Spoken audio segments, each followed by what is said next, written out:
오늘 말씀대로 우리에게 여러 가지 심한 고난을 보이신 주께서 우리를 다시 살리시며 땅 깊은 곳에서 다시 이끌어 올리시리라는 말씀을 가지고 말씀을 나누게 될 텐데요.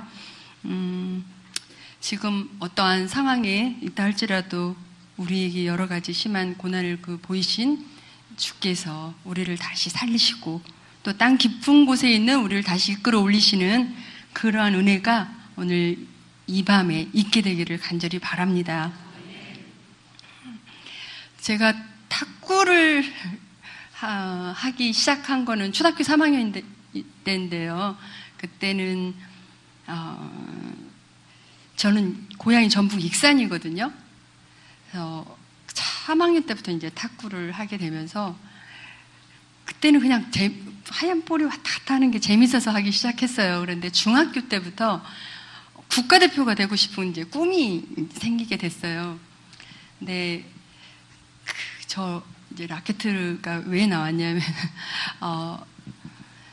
혹시 그때는 지금은 익산인데요. 전에는 1위였던 거 아시죠? 1위였는데 78년 때였을 것 같아요. 아주 그 큰 1위역 폭발 사고가 난 적이 있었거든요. 그때 제가 중학교 2학년 때였었어요. 한참 탁구 국가대표의 꿈을 가지고 이제 할 때였는데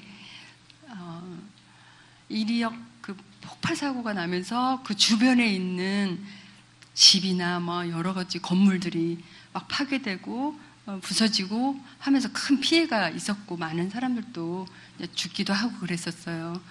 저희 집도 여기서 멀지 않은 곳이었기 때문에 피해가 많았어요. 저희 이제 어머님이 저희 오빠와 저를 이제 안 다치게 하려고 하다가 이제 뼈를 다치기도 하시고 이렇게 굉장히 큰 사건이었었는데 한 10분 후에 또다시 이런 똑같은 사고가 또 폭발이 일어날 거라는 막 소문이 나돌았어요. 그래서 집에서 멀리 떨어진 곳에 피신을 한다고 이제 가족이 떠난 거예요. 떠나다가 가다가 제가 다시 집에 돌아와서 가져온 물건이 있었는데요.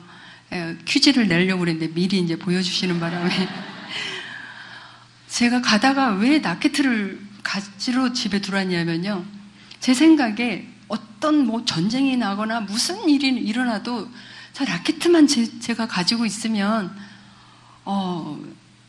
꿈을 이룰 수 있는 그런 마음을 가졌던 것 같아요. 그래서 그 피신을 가다가 돌아와서 딴 것도 아니고 라켓 하나만 달랑 들고 이제 갔던 거예요. 가서 그러고 나서 그 다음날 학교에 훈련을 하러 갔는데 아무도 선수들이 안 나와 있더라고요. 학생들조차도 이제 나오지 않고 저 혼자만 탁구를 하겠다고 이제 나와 있었던 기억이 나는데요.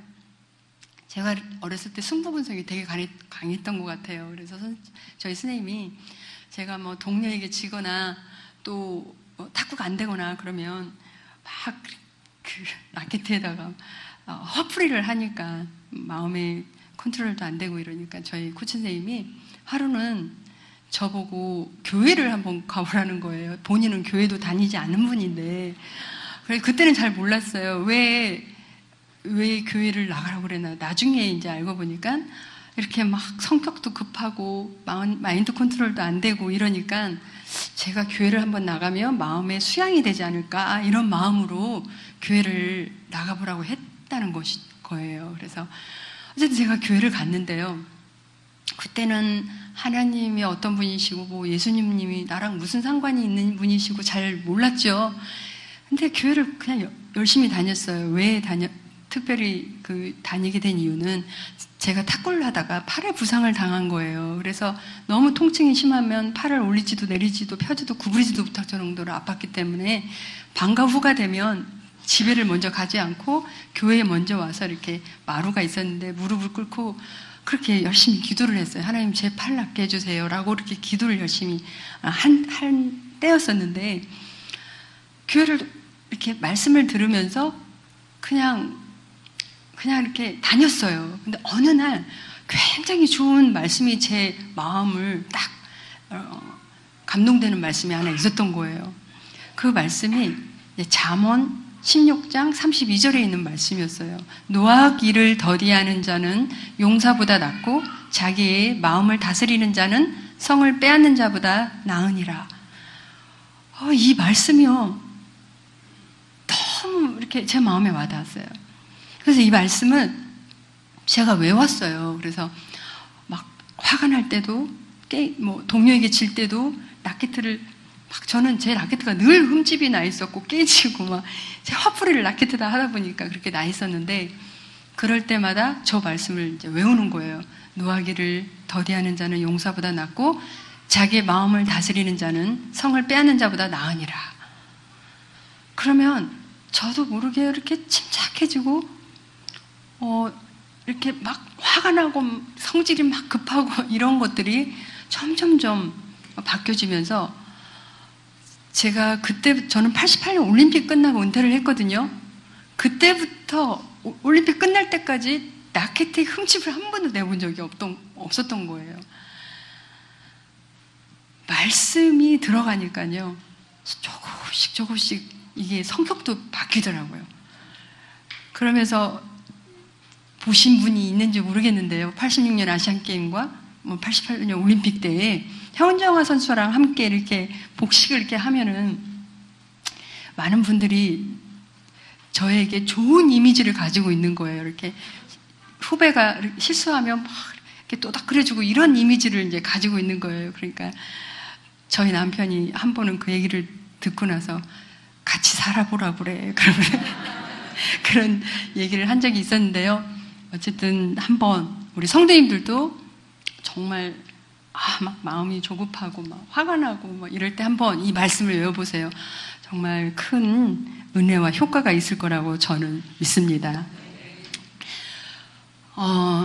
제가 그 팔의 부상이요, 아주 오래 갔었어요. 6년 동안 이렇게 아팠었어요. 그래서 정형외과를 갔는데 테니스 엘보라는 병명을 주셨는데요, 의사 선생님이 저에게 뭐라고 그랬냐면, 이거 탁구 안 하면 괜찮아, 이렇게 말씀하셨어요. 저는 국가대표가 꿈이고 그 꿈을 이루기 위해서 지금 탁구를 열심히 하고 있는데, 그렇게 의사 선생님이 말씀을 하시는데 저는 탁구를 중간에 포기할 수가 없었던 거예요. 너무 중간에 포기한다는 건 너무나 아쉬운 일이었어요. 그래서 어떻게 하면 괜찮아지냐고, 방법이 없겠냐고 하니까 진통주사를 맞아보라고 그래서 그때부터 이제 팔에다 진통주사를 맞으면서 탁구를 하게 된 거예요. 6년 정도 그렇게 주사를 맞으면서 버텨나갔는데 이제는 약의 효과가 없는 거예요. 그때가 83년도인데요. 잠깐 화면에도 나왔지만 처음으로 이제 세계선수권대회에 나가서 단식에서, 그 당시는 단식에서 준우승을 차지한 사람이 없었어요. 근데 저는 그 당시 무명의 선수였고요. 또 세계 랭킹 50위 안에 있었던 선수도 아니었고, 이제 이랬는데 그 당시 세계 랭킹 1위를 이기면서 이제 중국 킬러 이렇게 막 신문에도 나기도 하고 유망주로 부각이 되기도 하고 이랬어요. 그런데 막상 그렇게 은메달을 따고 돌아왔는데 매스컴에서는 막 부추겨 주지만 정작 저는 이제 팔에 효과가, 그 진통제 효과가 없는 바람에 아무리 좋은 병원을 가도 제 팔을 나을 수가 없었고, 아무리 좋은 약을 먹어도 제 팔을 고칠 수가 없었던 거예요. 그래서 은퇴를 할 수밖에 이제 없었죠. 근데 저희 그 선배 그 어머님께서 어느 기도원을 한번 가보라고 권유해 주셨어요. 그래서 저는 한 번도 기도원을 가본 적이 없지만 안수기도를 통해서 낳는 기적 이런 얘기를 하셔서 저는 그게 사실 믿어지지도 않았지만 그곳에 한번 가봤어요. 갔어요. 갔는데 정말 많은 사람들이 와 있었어요. 그래서 저는 기도원은 안수기도만 하는 곳인 줄 알았는데 목사님께서 이제 말씀을 하고 계셨을 때 그 말씀이 저희들이 잘 아는 그 복음에 관한 것이었어요. 예수님이 어떤 분이신지, 하나님이 어떤 분이신지. 제가 그때 예수님이 나를 위해서, 나의 죄를 위해서 죽으시고 부활하시고 십자가에 못 박혀 죽으셨다 부활하신, 그리고 내가 하나님을 예수님을 영접하면 하나님을 감히 아버지라고 부를 수 있는 특권이 주어지고 오늘 내가 당장 죽는다고 할지라도 천국에 갈 수 있는 그 값없이 선물을 주신다는 그 말씀 앞에 눈물과 콧물을 흘리면서 회개하고 예수님을 영접하는 시간을 가졌는데요.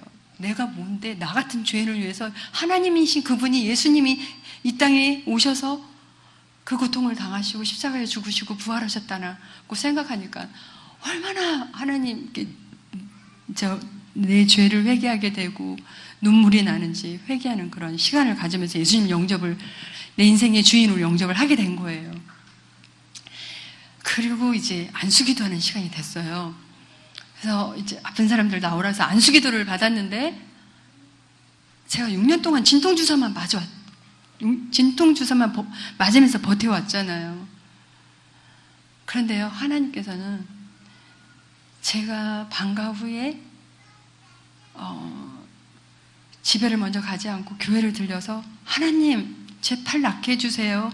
그 기도를요 잊지 않으시고 진통제로 아무런 이제는 약의 효과가 다 떨어졌을 때 아무런 방법이 없었을 때 목사님의 안수기도를 통해서 제 6년 동안 아팠던 팔을 고쳐주셨어요. 하나님께서는 하시고자 하시는 일이란 무엇이든지 하실 수 있는 분이라는 걸, 무엇이든지 하실 수 있는 전능하신 하나님이라는 걸 저는 그때 처음 체험했어요. 그리고요, 제 가치관이 이제 바뀌었어요.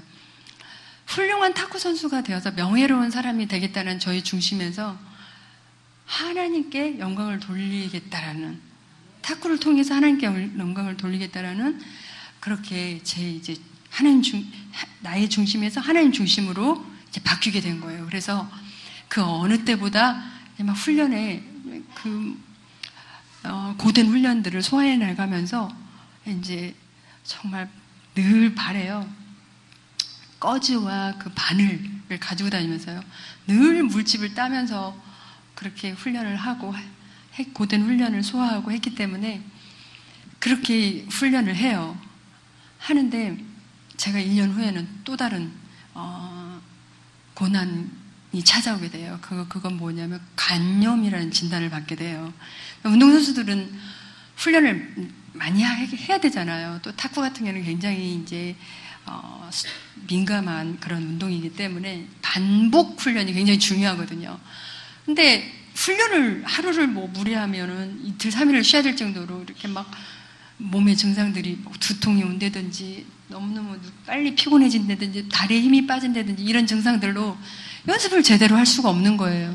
국제대회도 있고 그런데도 할 수 없이 이제 연습도 하지 못한 채 이제 시합에 또 국제대회 나가면 아까는 세계대회 은메달을 땄던 그런 그 성적이 있었지만 또 패배에 아픔도 맛보고 돌아와만 했었던 거예요. 그런데 정말 그때 저는 세상이 얼마나 냉정한지를 그때 알았어요. 잘하고 돌아왔을 때는 무슨 한국 탁구 이제 양형자밖에 없다 막 이러면서 매스컴에서 띄워주더니 지고 돌아오니까 신문에 벌써 타이틀이 바뀌어요. 노장이라는 둥, 병자라는 둥 해가면서 이렇게 사기를 이제 저하시키는데 이렇게 승부의 세계는 냉정한 거구나라는 것을 그때 저는 이제 알게 됐는데요. 1등만 필요한 거죠. 2등부터는 필요가 없는 거죠. 이제. 근데 제가 간염으로 이제 연습도 못하고 이러는데, 다시 시작하자라는 마음을 먹기도 전에요. 86년도 처음으로 아시안게임을 서울에서 했었고요. 88년도는요, 올림픽이 탁구라는 자체가 올림픽이 처음 채택이 됐어요. 아예. 그런 굵직한 그런 시합을 앞두고 제가 국제대회 이제 못하고 왔다라는 것 때문에, 패배하고 왔다는 것 때문에 제가 이제 국가대표에서 탈락이 돼요. 그러니까 더 이제 사기가 저하됐겠죠. 그냥 몸도 이렇게 아픈데 탁구를 계속 해야 되나? 그냥 여기서 포기하는 게 낫지 않을까? 이런 마음으로 제가 방황하는 시간을 가졌어요. 사실 여러 운동선수뿐만이 아니라 다른 것도 마찬가지라고 생각해요. 많은 좌절이 있고, 절망이 있고, 또 실패가 있고, 그러면서 자꾸 이제 그걸 극복해 나가면서, 이제 이겨 나가면서 해야 되는 건데, 저는 그냥 주저앉고 싶었던 거예요. 그런데요, 제가 그때는 잠언을 볼 때였었어요. 31장까지 있기 때문에 하루에 이렇게 한 장씩 보잖아요. 오늘이 24일, 25일이면 25장을 본대 이렇게 보는데 잠언 24장을 보다가 16절에 이런 말씀이 있었던 거예요. 대저 의인은 7번 넘어질지라도 다시 일어나거려와 라는 말씀을 보게 된 거예요. 그런데요, 이 말씀을 보면서 하나님께서 꼭 이렇게 말씀하신 것 같아서요. 너 여기서 주저앉지 말고 다시 일어나라 라고 말씀해 주시는 것 같은 거예요. 제가 이 말씀을 보면서 이 말씀을 붙잡았어요. 붙잡고 다시 국가대표를 되려면 선발전을 치러야 돼요. 3차, 2차, 1차를 치러야 되는데요. 세계 랭킹 2위까지, 은메달까지 차지했잖아요. 그런데요, 이 3차부터 하려면 중학생, 고등학생부터 다 거치고 올라와야 되는 그런 자존심이 이제 좀 이렇게 상하는 거죠. 그런데 그거보다 더 또 힘들었던 건 30명의 선수들 이제 다 디그전을 해야 되는 거예요. 그런데 간염이 있었던 저로선 30명의 선수들을 다 시합을 한다는 건 너무나 육체적으로 피곤한 일이었잖아요. 그런데 그 시합을 다 3차, 2차, 1차를 거쳐서 다시 이제 최강 자리를 차지하게 되고, 좀 전에 말씀드린 것처럼 86년 아시안 게임 때부터 현정화 선수랑 함께 이제 아시안 게임에 복식의 조를 이루어서 출전하게 돼요. 기억이 나실지는 모르겠는데 86년 아시안 게임 때 예상치도 않았고 기대하지도 않았던 남녀 모두가 난공불락이라는 정말 중국, 지금도 최강이지만 그때도 만리장성의 벽이 높다 해가면서 난공불락 이런 그 중국 선수를 이긴다는 건 너무나 어려운 일이었는데, 한국 남녀 모두가 단체전을요 중국을 이기고 금메달을 따게 돼요. 그리고 87년도에는 세계선수권대가 있었어요. 인도 뉴델리에서. 그런데 거기에서도 복식에서 현정화 선수와 함께 금메달을 차지하게 되고, 단식에서 저는 은메달을 차지하게 되고요. 88년 올림픽 때는요, 남자 선수가 단식에서 금메달을 따고 준우승을 또 우리나라끼리 이제 결승을 하게 돼서 금메달, 은메달을 따고요. 여자는 현정화 선수랑 저랑 복식에서 금메달을 따게 돼요. 저는 그때까지 운동을 하고 저는 은퇴를 했어요. 그런데 또 제가 은퇴하고 나서 후배 선수들이요, 92년도인데 지바에서 남북 단일팀이 있어요. 40일 동안 공동훈련을 하고 나서 남북 단일팀으로 세계선수권대회를 했는데, 남북 단일팀으로 나가서 중국을 이기고 또 금메달을 차지하게 돼요. 근데 이 대회는 혹시 코리아라는 탁구 영화를 보신 분이 있는지 모르겠는데요. 그때가 이 시합이었었어요. 저는 물론 그때는 은퇴해서 참가하지 않았지만, 그런데 왜 이 시합을 다 지금 제가 나열하냐면요, 어떻게 중국이라는 난공불락이라는 선수들을 다 이기고 그 80년도에 그 또 후배들이 중국을 이기고 금메달을 딸 수 있었을까? 그때는 코치 감독까지요, 선수들, 남녀 선수 모두가요, 다 예수 믿는 사람들이었어요. 그래서요, 우리가 시합을 하기 전에 함께 합심해서 기도하고 합심해서 하나님께 예배를 드리고 하는 그 예배를 하나님께서 받으시고 우리의 기도를 들으시고, 우리가 합심해서 하는 그 기도를요, 그 기도의 정신력을 보시고 모두 다 금메달을 딸 수가 있었던 거예요. 이건 기적이었어요. 특별히 87년도에 이제 저는 잊지 못할 시합의 이 대회는 87년도에 세계선수권대회 단식 은메달을 차지했다고 그랬잖아요. 저는 그때 86년 아시안게임 끝나고 나서 간이 이렇게 안 좋았다 그러잖아요. 간 수치가 이렇게 올라가서 병원에서 50일을 입원을 했었어요. 그래서 입원을 다 하고 퇴원하고 연습을 많이 하지 못한 채 나간 시합이 이제 세계선수권 대회였는데요. 연습도 많이 하지 못하니까 탁구가 너무 자신이 없고 퇴원한 지 얼마 되지 않았기 때문에 몸도 너무 약하고 이랬어요. 상황이 정말 너무 암담했어요. 그래서 숙소에서 하나님 앞에 그대로 말씀드렸어요. 하나님, 저는 지금 연습도 많이 못해서 탁구도 자신이 없고요. 태어난 지 얼마 되지 않아서 저 몸도 너무 약하고요. 상황이 너무 암담하고요. 저 하나님 할 수 없습니다. 하나님 도와주세요. 라고 그렇게 기도를 하고 시합에 임했는데요. 단식이었 4강이었어요. 준결승에서 중국의 다이리는 선수랑 겨루게 되었는데 지금은 11점이죠. 그때는 21점이었거든요. 그 선수 점수가 18점이고 저는 11점이었어요. 자, 18대 11. 누가 보더라도 여기서는 제가 진 시합인 거잖아요. 그런데 하나님께서 제 마음에 침착함과 평안함을 주셔서 한 포인트 한 포인트, 한 점 한 점 최선을 다했는데 그 선수 18이라는 점수를요 그대로 묶어놓고 10점을 연속적으로 따면서 21대 18로 역전승을 거둔 적이 있었어요. 제가 그 대회를 마치고 하나님 앞에 드린 고백이 있었어요. 고린도전서 1장 27절에 이런 말씀이 있어요. 하나님께서 세상에 미련한 것들을 택하사 지혜 있는 자들을 부끄럽게 하려 하시고 세상에 약한 것들을 택하사 강한 것들을 부끄럽게 하려 하시며, 제가 이 말씀이 저의 고백이 된 이유는 제가 너무나 약하고 너무나 부족하고 정말 제 한계가 와 있고 아무것도 할 수 없고 이런 상황에서 하나님 앞에 그대로 하나님 저 할 수 없습니다 라고 고백하는 저를 하나님은요 들어서 저를 하게 하셨고요. 하나님 저 약합니다 도와주세요 라고 고백하는 기도를 들으시고요. 약한 저를 들어서 강하게 하셨기 때문에 이 말씀이요 저의 고백이 될 수가 있었던 거예요. 제 삶에 가장 약할 때 강함 되어주셨던 저의 하나님이 오늘 이 자리에 계시는 우리 성도님들의 하나님이 되어주시길 간절히 바랍니다. 시편 37편 4절에 보면 이런 말씀이 있어요. 또 여호와를 기뻐하라. 저가 내 마음의 소원을 이루어 주시리라. 88년 올림픽 끝나고 나서 연합뉴스의 어느 기자 한 명이 저에게 금메달 딴 소감이 어떠냐라고 와서 물었어요.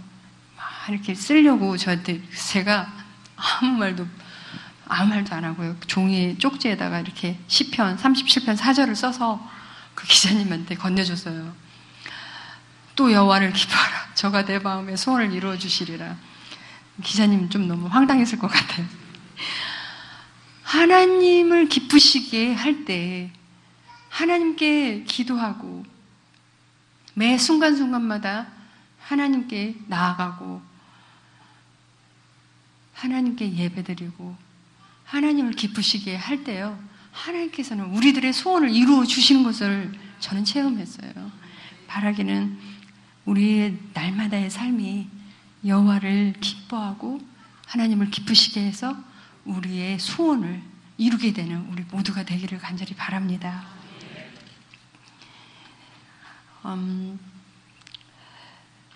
예배소서 4장 7절에 보면요. 이거를 하기 전에요. 제가 88년 올림픽 끝나고 나서 이제 은퇴를 했어요. 은퇴를 하고 나서 참 또 다른 제 2의 인생이 정말 중요했던 것 같아요. 하나님께 받은 은혜가 많았고 하나님께 받은 위로와 하나님께 받은 사랑이 너무나 많았던 저는 정말 하나님께 평생을 제가 헌신해서 드려도 다 갚지 못하는 수밖에 없는데 제가 잠시 제 삶에 하나님이 우선순위가 되지 않을 때가 있었어요. 그때가 언제였냐면 은퇴를 하고 나서 이제 제2의 길을 가야 될 때였었어요. 제가 은퇴를 하고 나니까요 제 선수만 막 또 다른 시합이 끝나면 또 다른 시합을 준비하고 또 다른 시합이 끝나면 또 다른 시합을 준비하고 이러면서 잘 못 느꼈는데 은퇴를 하고 나니까 너무나 많은 게 달라져 있는 거예요. 뭐냐면 무슨 평생 연금이 나오죠. 무슨 포상금으로 뭐 아파트도 주셨죠. 무슨 대통령 최고 훈장을 받죠. 너무나 달라진 그런 것을 느꼈어요. 많은 분들이 알아봐 주죠. 그런 혜택과 어떤 특권을 누리면서 이렇게 지내면서 많은 분들이 저에게 그 제2의 삶을 지도자의 후배 양성의 길을 가야 되지 않겠냐고, 그러려면은 이론과 실기를 겸한 지도자가 돼야 된다고 이렇게 권면을 이제 해주셨어요. 그래서 저의 삶은 이제 후배 양성을 하는 그런 지도자의 삶을 살아야 된다는 생각을 하면서 대학원에 이제 들어갔어요. 들어가서 야간에 이제 들어가서 이론에 대한 체육학과에 들어가서 공부를 하고, 이제 주간에는 그 당시 제가 삼성의 제일모직이라는 탁구단이 있었는데 지금은 그게 이제 삼성생명 탁구단으로 바뀌었지만 거기에서 지도자 생활을 하면서 이제 그 지도자의 길을 걷고 있었을 때였어요. 그런데 사람이요,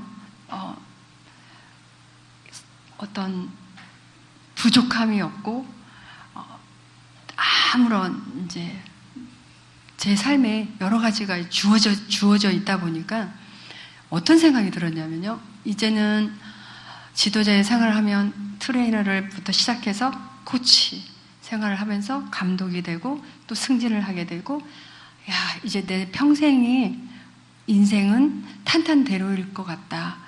아무런 앞날이 다 보장이 돼 있고 아무런 부족함이 없이 나는 이제 행복하게 살면 된다 라는 생각이 이제 들었어요. 그래서 이제는 이론과 실기를 겸한 멋진 지도자로서 제2의 삶을 살아야 되겠구나. 그런데요, 거기에 빠진 게 하나 있었어요.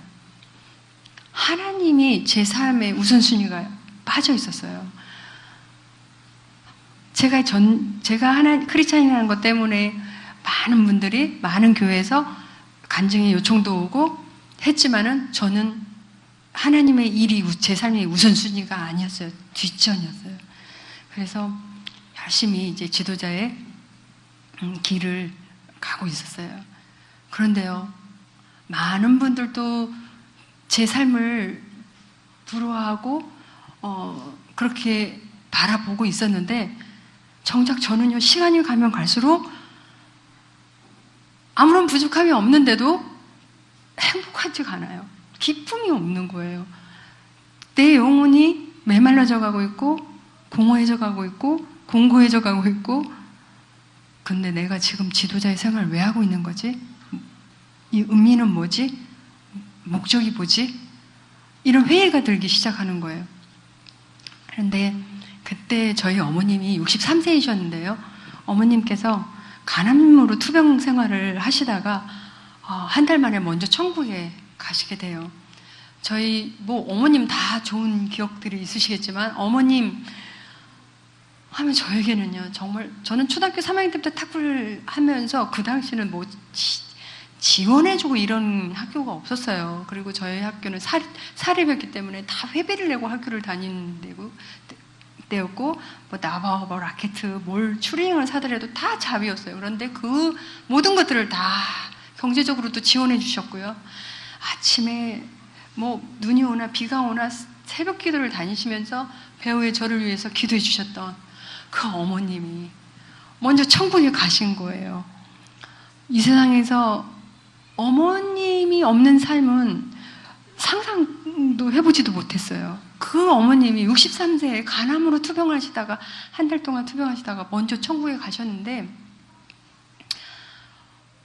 믿어지지가 않고 하나님도 원망스럽고, 하나님께 그렇게 기도를 드렸는데 하나님 응답 안 해주셨고, 그러면서 제가 영적으로 점점 침체기가 오게 된 거예요.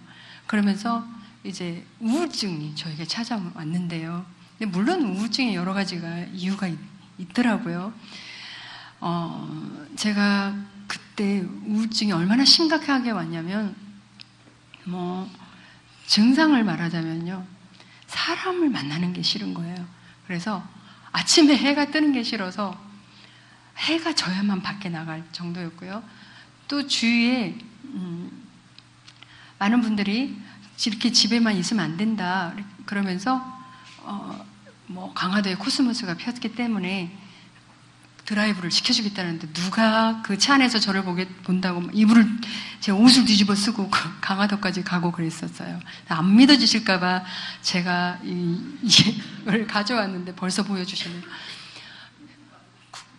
1990년도 12월 그것도 25일 날 중앙일보에 난 신문이었어요. 내가요, 체육관에도 나갈 수도 없었고 학교 공부도 할 수도 없었고요. 그렇게 밖에 드러나지 않고 거의 1년 반, 거의 2년을 그렇게 살은 적이 있었어요. 그러니까 저렇게 이렇게 신문이 이제 나기도 했었는데요. 정신과에 가서 상담을 받으면서 그분이 그러시더라고요. 정말 회복하기 어려운 심각한 조울증 증상이 있다고요. 그렇게 말씀을 하셨어요. 근데 제가 이분이 그 당시에 온누리교회의 집사님으로서 내적 치유 아주 유명한 강사이셨는데 이분의 헌신적인 노력이 상당히 있었어요. 제가 상담을 받으러 오지 못하면 저를 다른 데로 밖으로 이제 한강의 유람선을 타면서 상담해 주시죠. 어디 또 이분이 약간 이제 이제 다리가 저으시는 분이셨는데 어디 장애자 모임에 그 예배 드리는 곳에 데리고 가기도 하시면서 이렇게 상담을 헌신적으로 해주신 분이 계셨던 거예요. 근데 이분이 이제 요즘도 제가 찾아뵙고 식사도 같이 하면서 이제 여쭤보는데요. 아니, 왜 조울증과 우울증이 옵니까? 이제 그렇게 여쭤봤어요. 그런데 어렸을 때 가정에서 심한 그런 상처, 마음의 분노, 미움, 이런 아픔들을 꽉꽉 이렇게 쌓아놓고 이런 걸 해소하지 못한 채 있으면 이게 조울증이나 우울증으로 이렇게 증상이 나타날 수 있다는 말씀을 하시더라고요. 그런데 저는요, 제가 자라면서 저희 가정이 우리 부모님을 바라보면서 우리 가정을 보면서 정말 우리 가정은 너무 행복하다라는 생각을 해본 적이 없어요. 왜냐면요, 저희 어머니 아버지는요 늘 다투시는 모습을 저는 아침에 밥을 먹으면서 다투시는 모습을 보면서 저는 울면서 학교를 늘 다녀야만 했고요. 오빠가 셋이 있었는데 둘째 오빠가 그렇게 부모님의 속을 썩히는 오빠가 있어서 제가 그때는요, 그 오빠가 정말 이 세상에 없어진다면 우리 집에 행복할 텐데 라는 생각이 들 정도로 오빠를 너무너무 미워하는 그런 오빠가 있었던 거예요. 그런데 그 미움을 꾹꾹 가지고 그 마음의 상처와 아픔과 이런 걸 가지고 탁구를 해왔던 거죠. 한 시합이 끝나면 또 다른 시합을 준비하고 또 함께 한 시합에 이렇게 하면서 저는 이게 해소하지 못한 채 이제 결국 내적 치유가 필요한 것을 하나님이 아시고 다루시기 시작한 거예요. 제가 이 기간 동안에 정말 사람들은 제가 잘 나갈 때는 사람들의 주위에 많이 있지만 하루 이틀도 아니고 한 달, 두 달도 아니고요. 1년, 거의 2년을 그렇게 살다 보니까는요. 사람들이요. 이제는 양형자 다시 일어나지 못해. 다 떠나더라고요. 그런데 하나님 한 분만 제 손을 꽉 잡으시고 어느 분을 보내주셨는데 어떤 분을 보내주셨냐면요. 아침에 큐티, 말씀 묵상 훈련 시켜주시는 분을 보내주신 거예요. 제가 오늘 딱 오자마자 목사님 만나기 전에 이 교회 와서 예배를 기도를 먼저 드리는데요. 이 EM이 딱 눈에 보이는 거예요. 매일 하나님과의 만남. 목사님 또 말씀 그 큐티 책을 이렇게 내셨다라고 얘기 들었는데요. 이 묵상 훈련이 이 묵상 아침에 주시는 말씀이 얼마나 중요한지를 저는 잘 몰랐죠. 선수 시절 때는 정말 하나님 도와주세요만 하면서 했던 그런 신앙이었다면 하나님께서 그분을 만나게 해주셨는데 말씀 훈련을 받게 되는데요. 제가 첫날 본 말씀이요. 시편 107편 10절에서 11절에 있는 말씀이었어요. 사람이 흑암과 사망의 그늘 아래 앉으며 공고와 쇠사슬의 매임은 하나님의 말씀을 거역하고 지존자의 뜻을 멸시함이라. 제 이 말씀을 보면서요. 내가 왜 이렇게 흑암과 사망의 그늘 아래 앉아있는 것만 같고 공고와 쇠사슬의 매임과 같은 삶을 살 수밖에 없는 걸까? 라는 말씀을 저는 여기서 해답을 얻었어요. 그것은 하나님의 말씀을 거역하고 지존자의 뜻을 멸시할 때 이렇게 흑암과 사망의 그늘 아래 앉아있는 것만 같고 공고와 쇠사슬의 매임과 같은 삶을 살 수밖에 없는 거구나 하는 것을 저는 알게 되었어요.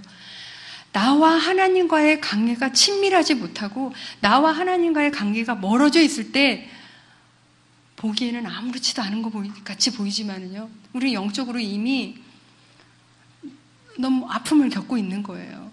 메말라져 가고 있는 거예요.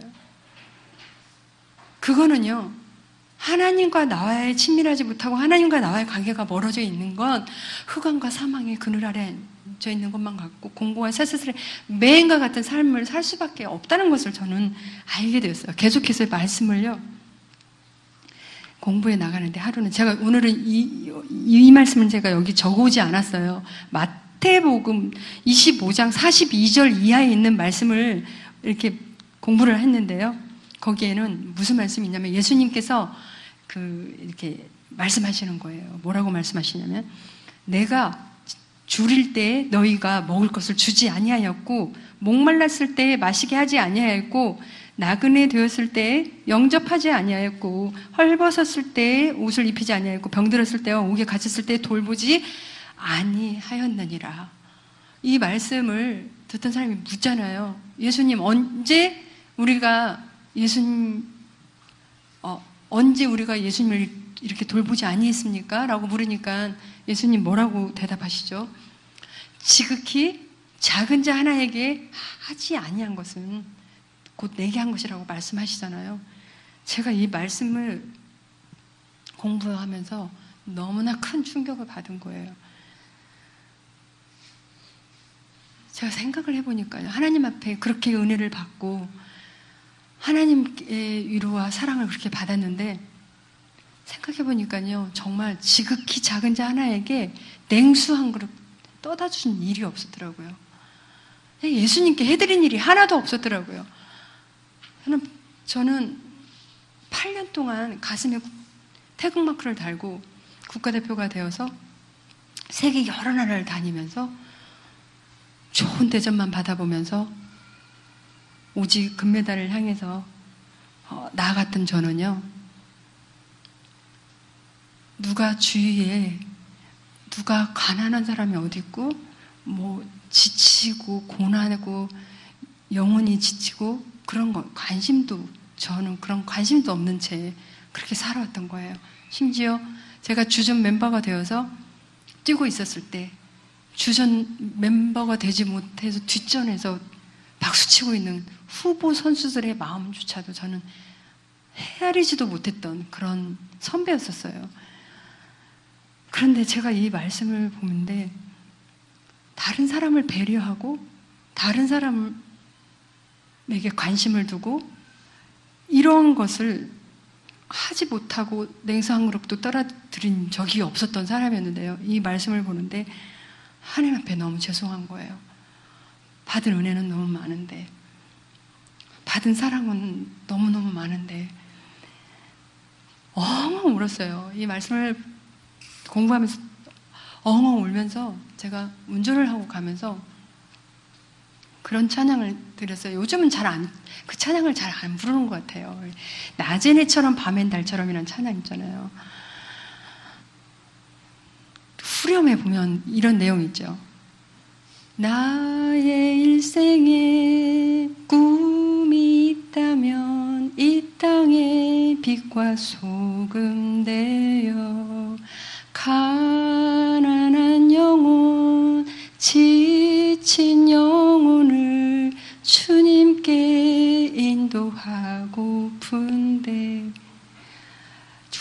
가사 있잖아요. 나의 욕심이 나의 못난 자아가 언제나 커다란 짐인데요. 나를 짓눌러 마음을 공곡해 하니 예수여 나를 도와주소서. 이 찬양을 하면서 울면서 운전을 하면서 가는 거예요. 그때 제가 하나님께 그렇게 기도를 드렸어요. 하나님,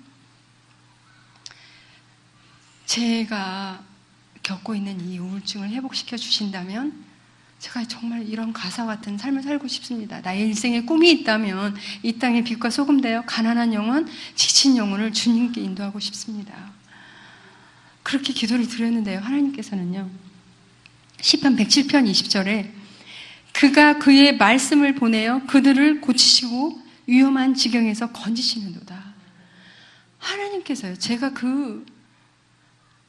정말 1년 반, 2년 늘려 전 너무나 심각하게 우울증, 조울증을 앓으면서 보냈어요. 때로는 환청도 들렸고요.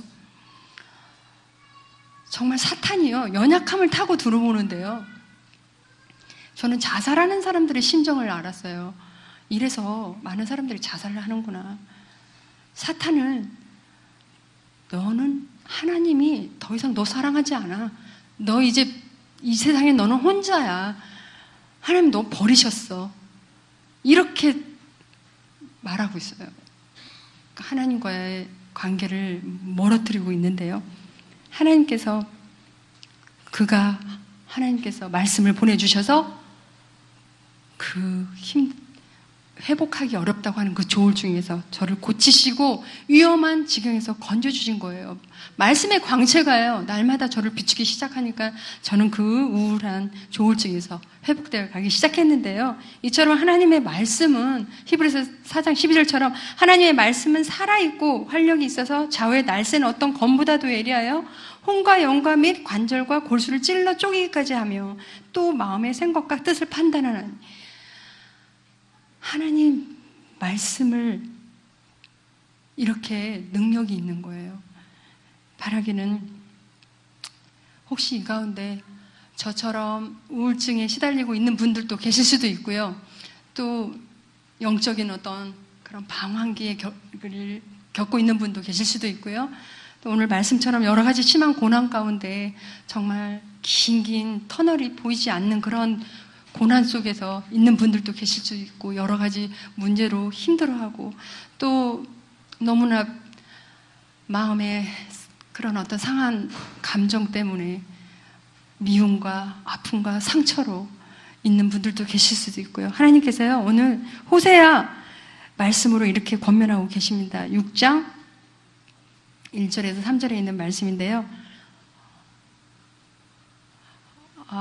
이 말씀이 거기에 없는 것 같아요. 제가 읽어드릴게요. 오라 우리가 여호와께로 돌아가자. 여호와께서 우리를 찢으셨으나 도로 낫게 하실 것이요 우리를 치셨으나 싸매어 주실 것입니다. 그러므로 여호와를 알자. 힘써 여호와를 알자. 하나님께서 먼저 말씀하고 계시는 게 뭐냐면요. 우리가 여호와께로 돌아가자라는 거예요. 오늘 이 밤에 철야 예배를 나오신 분들이 예수님을 믿지 않아서 하나님을 믿지 않아서 하나님께서 오늘 여호와께로 돌아가라고 말씀하고 계시는 걸까요? 우리는 다 예수님을 영접하신 분이신 거라고 믿고 있고 인격적으로 예수님을 만나신 분이라고 저는 믿고 있는데요. 하나님께서 오늘 여호와께로 돌아오라고 말씀하시고 계시는 건 우리가 가지고 있는 우상으로부터 다 우상을 버리고 여호와께로 먼저 돌아오라고 말씀을 하고 계시는데요. 저는 제 우상이 좀 전에 나눴던 것처럼 어떤 그런 세상의 명예욕, 야망 이런 것들이었단 말이죠. 우리 성도님들은 어떤 것을 다 내려놓고 하나님 앞에 돌아오셔야 되나요? 때로는 그것이 재물이 될 수도 있고요. 명예가 될 수도 있고 집착하고 있는 자기 자녀가 될 수도 있고요. 하나님보다 더 사랑하고 있고 더 좋아하고 있는 그 어떤 그 무엇인가가 될 수도 있고요.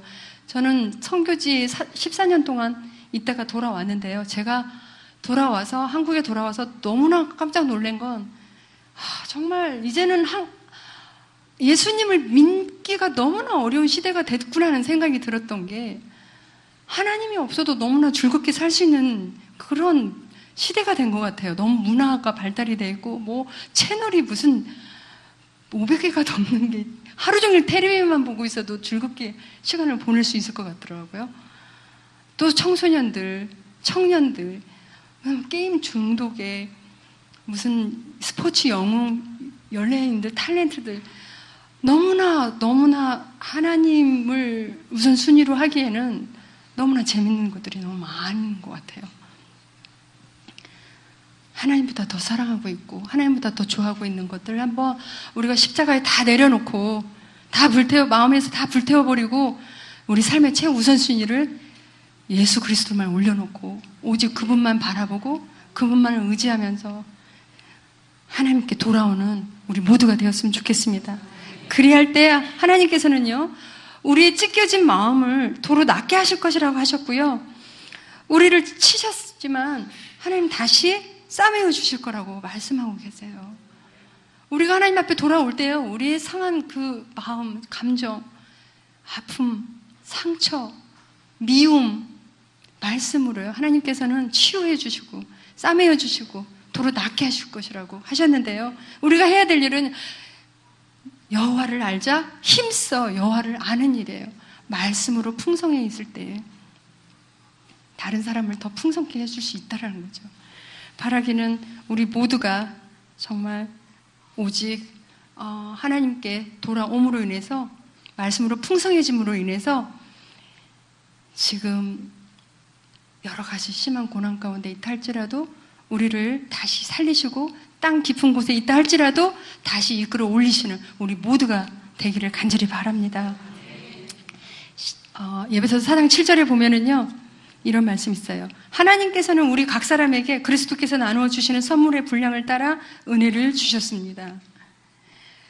제가 사실은 이 말씀을 알기 전에는요, 저는 제가 다른 동료들보다, 제가 성적을 내고 돌아오고 그러면 다른 선수들보다 제가 잘났기 때문인 줄 알았어요. 제가 더 뛰어나기 때문인 줄 알았어요.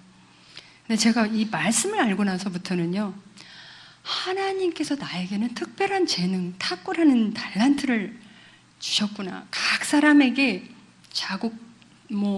각 사람에게 은사와 여러 가지 은사와 재능과 달란트를 주셨는데, 저에게는 탁구라는 재능을 주셨다는 것을, 그걸 선물로 주셨다는 것을 알게 됐어요.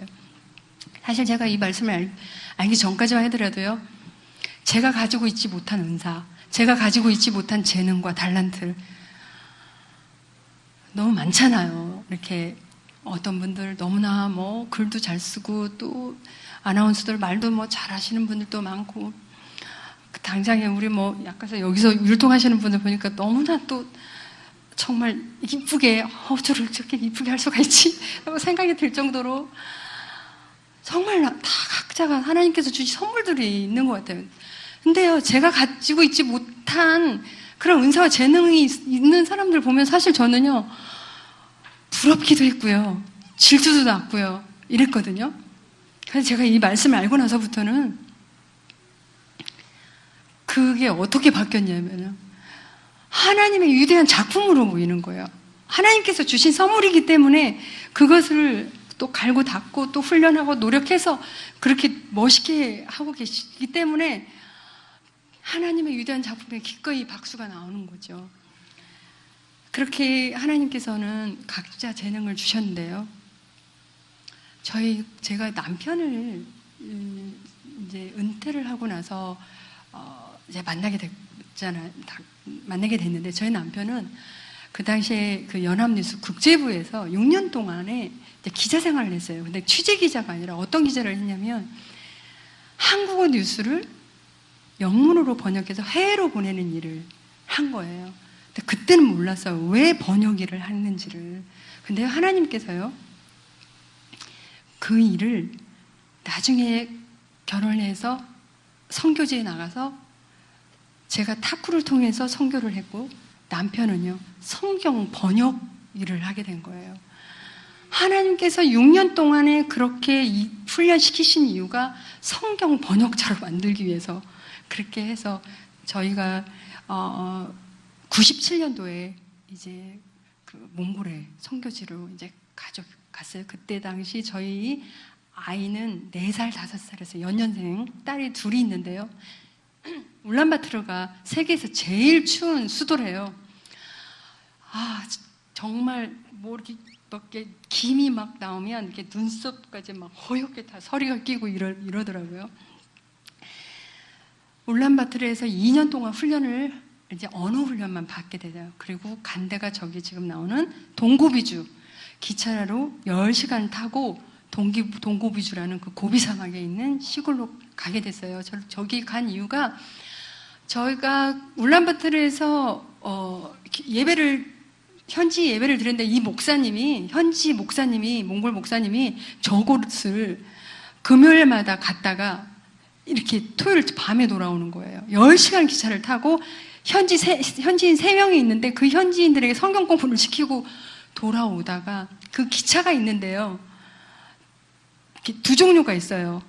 그 칸 안에도 침대 칸이 있고 또 이렇게 앉아서 오는 칸이 있는데 그 겨울에 침대 칸은 스팀이 안 되니까 너무너무 추운 거예요. 그런데 이 목사님이 왔다 갔다 이 추운데 하시다가 폐렴에 걸렸어요. 그래서 저희가 그곳에 가서 사역을 하면 이 목사님이 거기에 방문하지 않아도 되기 때문에 저희 가족이 이제 언어 훈련을 마치고 나서 이제 그곳에 갔어요. 가서 그 현지 3명을 그리고 처음에는 교회 개척을 이제 하게 됐어요. 하게 됐는데 저희 남편이 이제 그 번역에 재능이 있다고 그랬잖아요. 언어 훈련을 하고 나서 제일 먼저 했던 게 몽골에 있는 어린이 동화책 애니메이션이 있는 크리스찬 가치관이 있는 10권을 이걸 번역을 해가지고 이제 보급을 하게 된 거예요. 몽골에 갔더니요, 컬러로 된 몽골 어린이 동화책이 하나도 없는 거예요. 그래서 이제 그 동화책을 먼저 번역을 하고, 그리고 남편이 이제 성경 번역을 하면서도 이제 교회 개척을 이제 현지인 교회에서 이제 하게 된 거죠. 하게 되면서 저는 탁구를 가르쳐 주면서 이제 사역을 이제 했었어요. 많은 선교사들이요, 시골에 가서 사역을 하고 싶어도 안타깝게도 못하는 경우가 있어요. 그 이유는 비자를 받지 못해서요. 그래서 저는 탁구를 가르쳐 준다는 이유로 언제든지 어디서든지 비자를 받을 수가 있는 거예요. 그래서 이제 비자를 받고 그렇게 시골에 가서 사역을 할 수가 있었는데요. 조금 전에도 보신 것처럼 정말 너무너무 핸드폰, 인터넷 이런 게 어디 있어요? 전혀 그런 것도 없고, TV 이런 것도 없고, 전화를 한번 하고 싶어도 우체국에 가서 그냥 전화를 한다든지, 그리고 그곳에 그런 척박한 곳에서도 때로는 이렇게 물이 안 나와요. 단수가 되면 물차가 와요. 물차가 오면 바켓을 들고 물을 길러서 이제 쓰기도 하고, 이렇게 생활을 하면서 너무나 척박하잖아요. 그런데 그러한 곳에서도 영성을 유지할 수 있었던 이유가 좀 전에 말씀드렸던 것처럼 큐티가 있었기 때문이었어요. 말씀 훈련이 있었기 때문이었어요. 하나님께서 오늘은 어떤 말씀을 나에게 주실까 기대하고 설레는 마음으로 말씀을 먼저 보게 되는 거예요. 때로는요, 이게 무슨 말씀이지? 말씀을 잘 이해가 되지 않을 때도 있고요. 도대체 이 말씀 나랑 오늘 무슨 상관이 있는 거야? 라는 때도 있어요. 그런데요, 말씀을 날마다 큐티를 해 나갈 때 하나님께서, 물론 이제 한국에 돌아와서는 새벽 기도를 통해서 목사님의 말씀을 통해서 이제 하루를 열기도 하기도 하지만은, 이렇게 할 때 하나님께서 우리 삶을 이끌어 가시는 것을 볼 수가 있었어요. 가족이 함께 예배를 드리고 또 중보 기도를 또 하고 하는 이런 걸 통해서 그 영성을 유지할 수가 있었어요. 거기에서 있었던 얘기를 한 가지만 말씀드리려고 하는데요. 이제 저는 탁구를 가르치면서 그곳에도 이제 컨테이너로 탁구대를 가지고 가서 탁구대가 너무 허름한 게 있으니까 그 기증을 하면서 탁구를 가르쳐 줬어요. 학생들이 이제 있는데 하루는 이제 전도를 하려고 집에를 불렀어요. 그런데 탁구 코치가 있었던 거예요. 탁구 코치가 이렇게 몽골 사람들이 물론 다는 아니지만 이렇게 골격이 굉장히 크고 부락부락하게 생긴 분이 계셔가지고 처음엔 제가 말을 못 붙일 정도로 이런 분이 계셨어요. 근데 이분이 직업이 탁구가 아니고 이제 화가이셨어요. 그런데 탁구는 취미로 가르칠 사람이 없으니까 그 아이들을 가르치고 있더라고요. 어느 정도 이제 탁구를 가르쳐주면서 제가 저희 집에 초대를 했어요. 왜 초대를 했냐면 올림픽에 했던 비디오를 보여주면서 간증하면서 전도를 하려고 불렀는데 이 선생님은 초대할까 말까 하다가 안 했어요. 그 이유는 제가 아이들에게 전도를 하는데 혹시 방해가 될지도 모른다는 생각이 들었어요. 인간적인 생각이죠.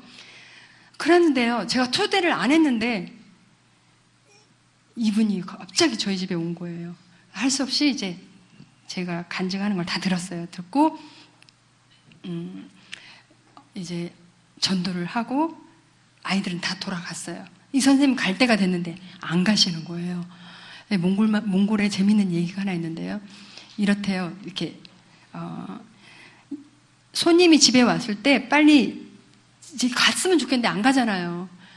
그러면 집에 빨리 가세요 이렇게 말 못 하잖아요. 그러면 이런 얘기를 한다네요. 너네 집이 여기서 뭐니? 그러면 알아듣고 다 간다는 거예요. 제가 그 얘기를 알았는데 그 말도 할 수도 없고. 근데 이분이 안 가신 이유가 있었어요. 뭐냐면 너무나 신기한 거예요. 아팠던 팔을 정말 하나님께서 낫게 해주셨고 간염이 있었는데 그걸 극복하고 하나님께서 금메달을 주셨는 그게 너무 신기해서 계속 물어보는 거라서 맞다고 하나님 살아계시다고.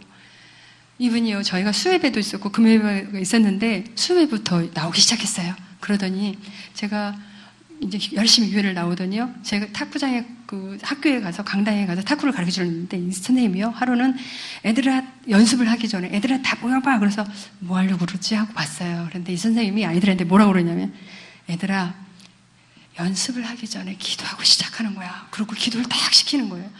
그러더니 이분이 화가이시라고 그랬잖아요. 하루는 저희들에게 와서 우리 성도님들이 그때 뭐 몇 명이 되지는 않았지만 성도님들에게 자기가 간증을 할 수 있게 해달래요. 너무 감격스러워서 해보라고 그랬어요. 그랬더니 그림 2장을 가져왔어요. 그림 2장을 성도들한테 딱 보여주면서 뭐라고 그러냐면요, 이 그림 좀 봐라. 내가 예수 믿기 전에 그랬던 그림이다. 이렇게 어두웠던 사람이었는데 이 오른쪽을 딱 보여주면서 내가 예수 믿고 나서 이렇게 밝아졌다고 그러면서 딱 2개를 보여주면서 간증을 하는 거예요. 제가 그때 이 말씀이 생각났어요. 때를 얻든지 못 얻든지 전도해야 되는 거구나. 인간적인 생각에 초대를 하지 않았는데 하나님께서는 그분을 오게 하셔서 간증을 듣게 하시고 전도를 듣게 하시고 이제 예수님을 믿게 하시고 저기 그 센샨지라는 동고비주가요, 인구가 4만밖에 되지 않아요. 그런데 땅은요, 남한의 17배예요. 그렇게 큰데 다 사막이고 초원인데 그런 땅이 너무 넓잖아요. 그런데 4만인데 거기서 교회가 하나밖에 없었던 거예요.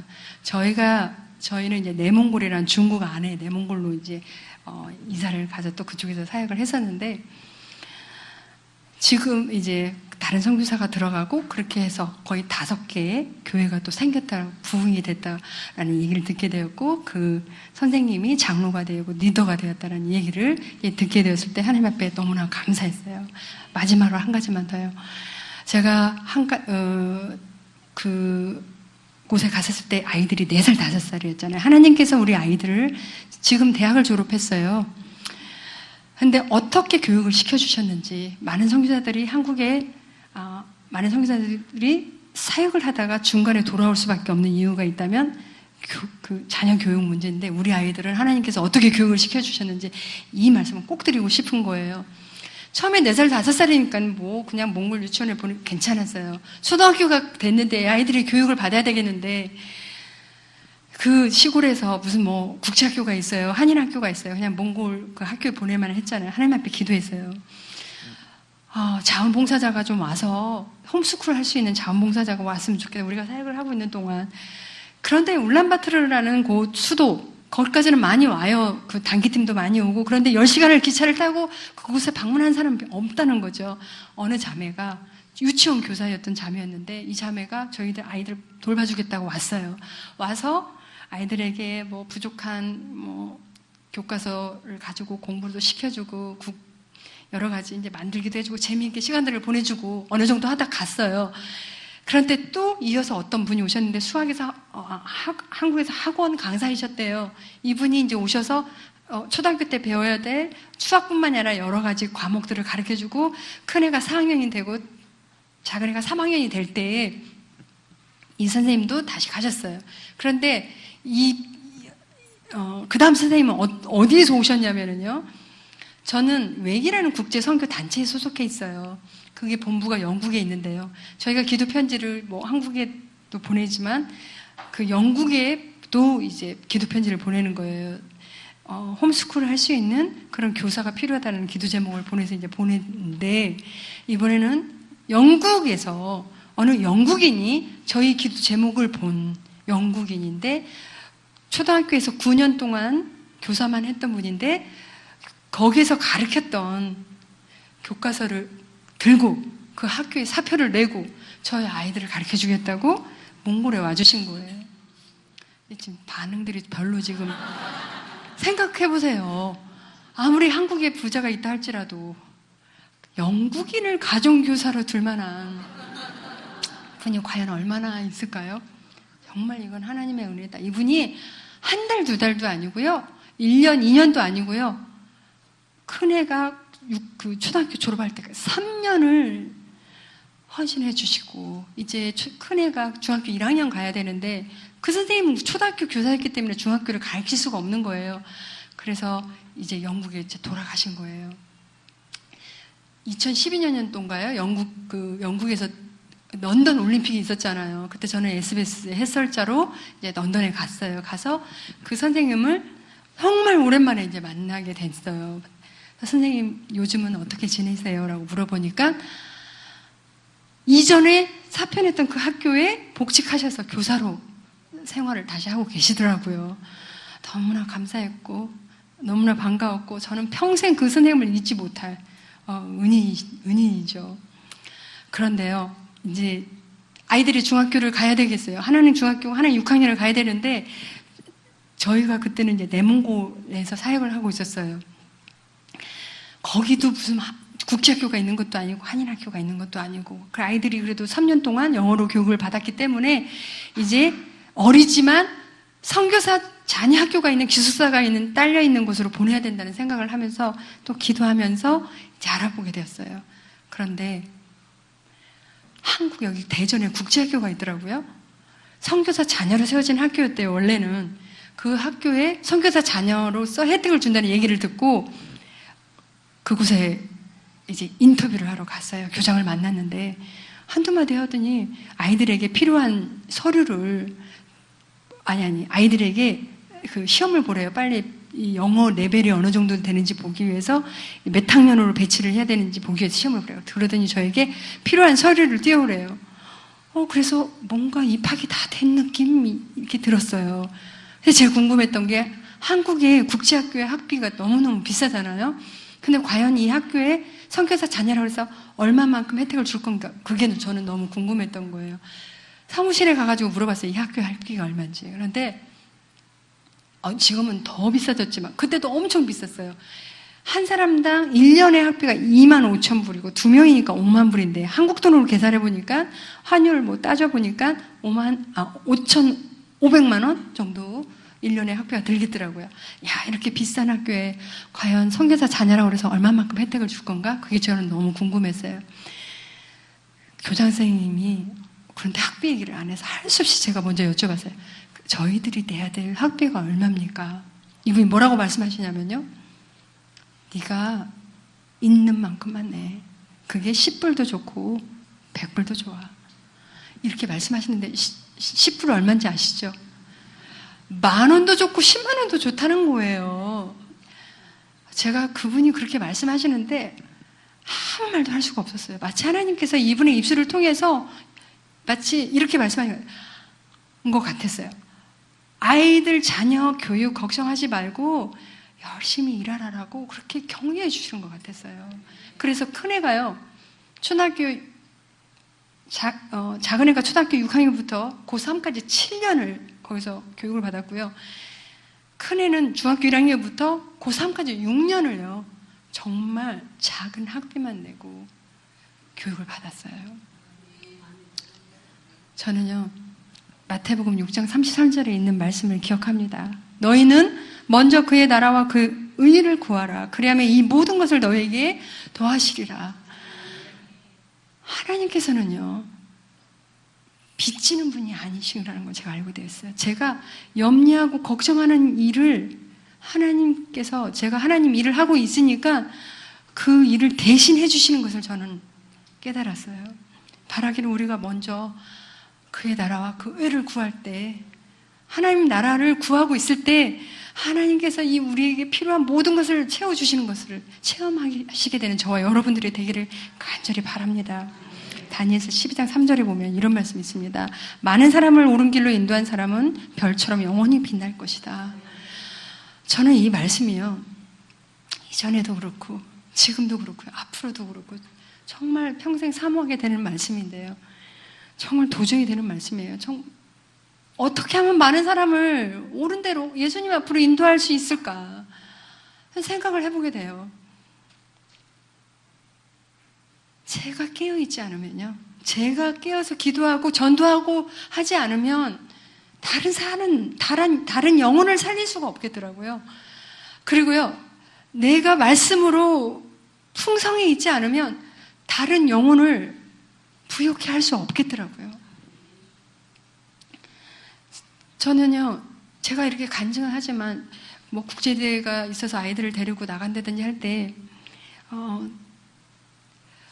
다른 사람들에게 다른 나라로도 언어로도 이렇게 나누고 싶은데 생각해봤어요. 이 A4 용지로요, 일본에 시합하러 가면 일본어로 제 A4 용지, 제 간증을 일본어로 번역해서 나가요. 가서 제 간증을 나눠주면서 그 전도지를 나눠주고, 또 중국에 가면 중국어로 번역을 해가지고 가져가고, 태국에 가면 태국어로, 아랍에 가면 아랍어로 이렇게 해서 그렇게 나눠주고 있어요. 한번 우리 성도님들도 출장을 가실 때나 이렇게 자기 간증을 준비해서 한번 나가셔서 전해보세요.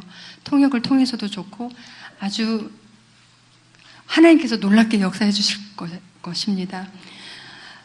또 아이들에게 제가 지금 꿈나무들을 이렇게 한국에 돌아와서는 청소년들을 5년 동안 지도를 하다가 지금은 꿈나무들, 초등학생들을 이렇게 지도를 하고, 지금도 철원에서 합숙훈련을 하고 있는 중에 지금 잠깐 말씀을 나누러 왔는데요. 초등학생들에게도 함께 말씀을 나누고, 또 주일에 같이 예배를 드리고, 또 아침마다 또 각자 학교로 돌아갔을 때 말씀을, 우리 핸드폰 너무나 좋은 것 같아요. 이게 말씀을 서로 보내주고 좋은 글들을 보내주고 하는 그 도구로 사용이 된다면 너무나 핸드폰은 정말 좋은 전도의 도구가 될 수 있을 거예요. 바라기는 우리 성도님들 모두가 먼저 그의 나라, 그 의를 구하고 많은 사람을 옳은 대로 인도하는 사람이 되어서 하나님께서 하나님을 기쁘시게 하고 하나님을 영화롭게 하고 또 풍성한 다른 영혼을 살리고 우리 다른 영혼을 부욕케 하는 우리 모두가 되기를 간절히 소망합니다. 감사합니다.